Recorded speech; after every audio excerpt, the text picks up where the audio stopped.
फेडे वालवर्डे real Madrid का ultimate all purpose player बन चुका है। So Jude Bellingham watching from the stands there. Look at his reaction. That's for Valverde's third goal, and he has to watch it for a second time, the second replay. Diaz looks for the Valverde on a hat-trick. Brilliant! Oh my goodness me! To take in just exactly how good it was. Wow. I think we're all exactly the same, Jude. Valverde had the best individual first half performance in Champions League history.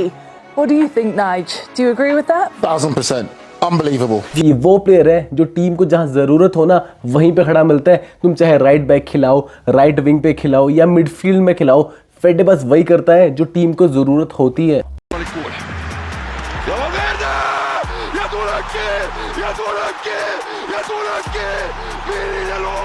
And nobody saw Valverde scoring a hat-trick. Anyone that said that Valverde was going to score a hat-trick is a liar. That was a world-class performance in 45 minutes. His third goal was just top. He's probably one of the most underappreciated Real Madrid players in the history of the club. How many times do we watch the best strikers in the world? They need 10 chances. They need 7 chances. 3 shots, 3 goals. That's hard to play against. Yeah, the efficiency of Valverde today killed the tie. Great game, I imagine. Right? Fantastic player. He's going to play in I don't know how many roles, and he's आज के time पे वालवर्डे का role इतना expand हो चुका है कि कभी कभी लगता है कि उसकी कोई फिक्स पोजीशन ही नहीं है। नॉर्मली तुम उसे एज अ मिडफील्डर या फिर एज अ राइट बैक देखते हो, पर भाई गेम के फ्लो के हिसाब से ना वो अचानक से अटैक को लीड करने लग जाता है, एक स्ट्राइकर की तरह खेलने लग जाता है भाई। एंड यही चीज दिखाती है भाई कि कोचेस कितना ट्रस्ट करते हैं वालवर्डे पे, एंड वो भी इस चीज में कितना अडॉप्ट कर चुका है।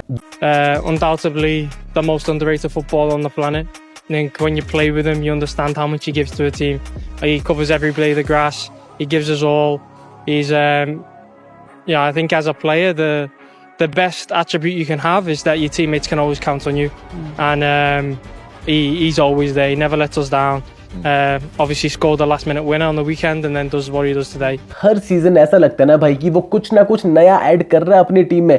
एक मूवमेंट में वो कॉर्नर फ्लैग में ओपोनेंट को प्रेस कर रहा होता है, अगले मूवमेंट वो विंग पे स्प्रिंट कर रहा होता है, एंड उसके अगले मूवमेंट वो बॉक्स में एज अ स्ट्राइकर खेल रहा होता है। एंड कभी कभी तो ऐसी ड्रिबलिंग करता है ना जैसे प्राइम R9 की आत्मा आ गई उसके अंदर। लेकिन सबसे ज्यादा चीज जो स्टैंड आउट करती है ना भाई वो है उसका एटीट्यूड। जब भी वो पिच पे आता है ना भाई तब सामने दिखता है भाई कि वो क्लब के लिए कितना केयर करता है। वो नॉन स्टॉप रन करता है, प्रेस करता है, डिफेंड करता है, अटैक करता है, जो भी टीम को चाहिए होता है ना फेडे वालवर्डे कैन डू एवरीथिंग। और जब तुम उसके नंबर्स देखते हो ना इस सीजन के तो चीजें और भी ज्यादा इंप्रेसिव हो जाती हैं। मतलब अलग अलग पोजीशन पे खेल के भी ना बंदा consistently goals and assist produce कर रहा है। कभी मिडफील्ड में होता है, कभी राइट बैक कवर कर रहा होता है, फिर भी अटैकिंग आउटपुट देता है। इसीलिए रियल मैड्रिड फैंस मजाक मजाक में बोलते हैं भाई कि अगर हमारी टीम में 2 फेडे वालवर्डे हो ना तो हम हर साल यूसीएल जीते। रियल मैड्रिड को पता चल गया था कि वालवर्डे एक ट्रू माद्रिदिस्ता है जब उसने 2020 में सुपर कोपा सेमीफाइनल में वो फेमस टैकल दिया था। 114 मिनट में मोराटा क्लियर थ्रू गोल जा रहा था, वालवर्डे सबसे क्लोज प्लेयर था और उसके पास एक ही ऑप्शन था, फाउल करना। उसे रेड कार्ड मिला, लेकिन उस सैक्रिफाइस की वजह से रियल मैड्रिड ने मैच ड्रॉ किया। फिर वो पेनल्टीज में गया एंड रियल मैड्रिड ने ट्रॉफी उठाई। एंड वही एक टर्निंग पॉइंट था वालवर्डे के करियर का। फुटबॉल के लिए उसका पैशन बचपन से ही था। जब वो 2 साल का था तब उसने अपने फादर को कन्विंस कर लिया था कि लिविंग रूम में गोल पोस्ट इंस्टॉल करें।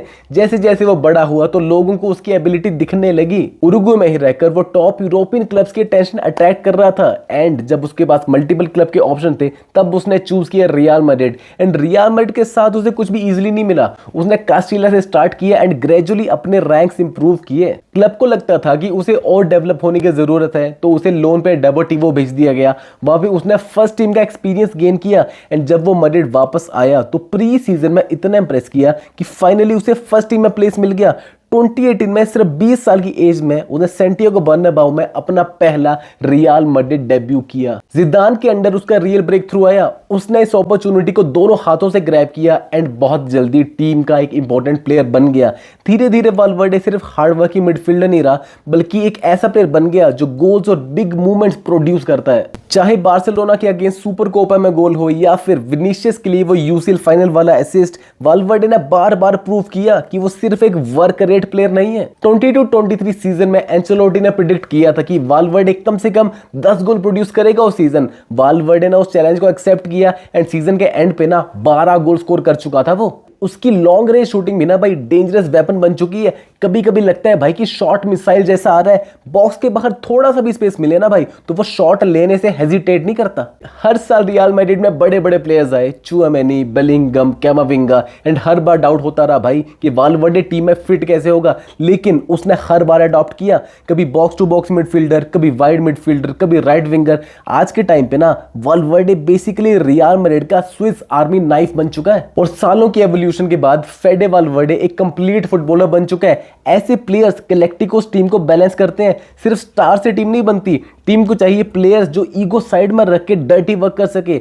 एंड फेडे वाल्वर्डे वैसा ही प्लेयर है जो बैच के लिए जान दे, जो फीलिंग समझे भाई कि एक ट्रू मद्रिदिस्ता होना फील कैसा करता है। फेडे वाल्वर्डे भाई मेरी जिंदगी का बहुत इंपॉर्टेंट पार्ट बन चुका है भाई। हर जगह मुझे वही दिखता है, मेरे बेडरूम में, मेरे सपनों में। एंड जब से उसने वो 3 गोल स्कोर किए ना भाई, मुझे और ज्यादा फील होने लग पड़ा भाई कि फेडे वाल्वर्डे कितना इंपॉर्टेंट प्लेयर है इस टीम का। He can do everything. कल को कोर्तोआ इंजर्ड भी हो जाए ना, तुम फेडे वाल्वर्डे को खिला देना उसकी जगह, बहुत सारे सेव करेगा। एंड ऐसा ही ये खेलता रहा ना भाई, मुझे घबराने की कोई जरूरत नहीं है। कोई भी बंदा इंजर्ड हो, Fede Valverde will fill his shoes and he will one of the greatest Real Madrid legends ever. जब भी वो रिटायर होगा, जब भी वो शर्ट को छोड़ेगा ना भाई, बहुत सारे लोग रोगे तुम, मैं भी उनमें से होऊंगा।